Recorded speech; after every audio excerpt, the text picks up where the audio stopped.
Hi everyone, welcome back to my channel. Today we're going to talk about how to determine what type of hair you have. And before we get into it, no, I'm not talking about this curl chart that I'm sure you've seen all over the depths of the internet. That's not what I mean when I say hair type. So that chart to me doesn't really make a big difference in my daily curl routine, how I define my curls as. Like, it doesn't make a difference in what products I choose. So what I mean by your hair type is what's your hair's porosity, how thick of strands do you have, and then what is the density of the hair on your scalp. So without further ado, let's get into it. So what do I mean when I say the porosity of your hair? So all that porosity is really referring to is how easy can water or moisture get into the strands of your hair. So on each strand of hair, you have something called a cuticle, and it's basically like little mermaid scales that kind of sit on top of the strands of hair. So those with low porosity, that means your cuticles are very closed off and it's very hard to have moisture or products get into your hair. It just kind of will sit on top, and this can make your hair very susceptible to being weighed down. So kind of the basis on what you can go off of to find out if you have low porosity is, if you're using a little spray bottle like this, like, does it take a lot of water to get your hair wet? Or does it just like bead on top and you really have to like squish your hair down and work that into your hair? So if you're finding that a lot of like water like beads on top, or you really have to soak your hair in order for it to get wet, then you probably have low porosity. So all that means is you want to avoid really heavy products that just kind of sit on top of your hair. You maybe want to opt for more lightweight products. That way it's not just gonna, weigh your hair down or make your hair feel super greasy and producty. So if you have medium porosity, so low porosity, medium porosity, so that cuticle is lifted up just a little bit. So, that basically is what's considered normal for most people's hair. So your cuticle is just lifted up a little. That makes it a little bit easier to take on moisture and products.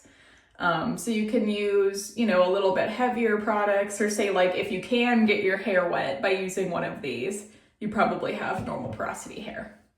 So high porosity hair is when your hair's cuticle is raised up just a little bit more.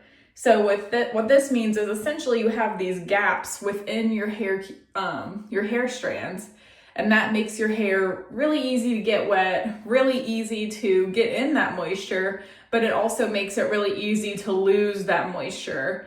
So you might want to opt for products that contain butters or other heavy emollients. That way it can seal in that gap in your hair cuticle to make the moisture less likely to escape. So yes, it's easy to get moisture into your hair, but it's also easy for that same moisture to escape from your hair. So heavier products are probably a better option for those with higher porosity. To the strand thickness of your hair, it means, do you have fine hair, medium hair, or coarse hair? So one way that I like to determine this is I find just a single strand of hair, and I like to roll it through my fingers. So if you're rolling that strand through your fingers and you can't really feel it, or doesn't feel like you even have a hair, it means you probably have fine hair.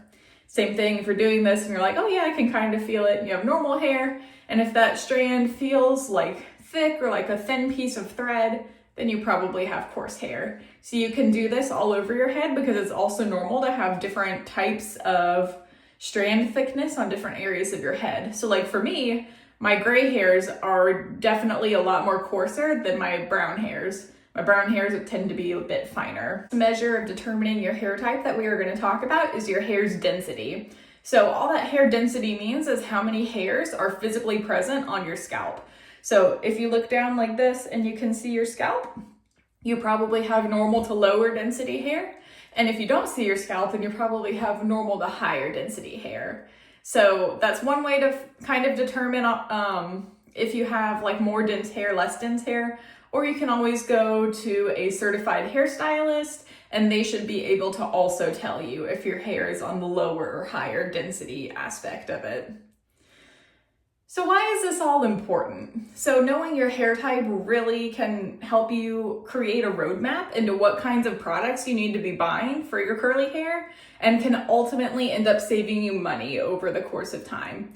So as I kind of already talked about, so finer, lower porosity hair, you're not really want to get a lot of products that have thick butters or heavy emollients that are high up on that ingredients list, because this can really weigh your hair down.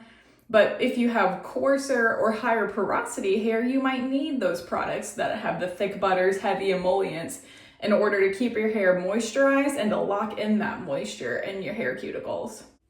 All right, guys, well, that's all for today. Thank you so much for watching, and please like and subscribe for more curly hair content.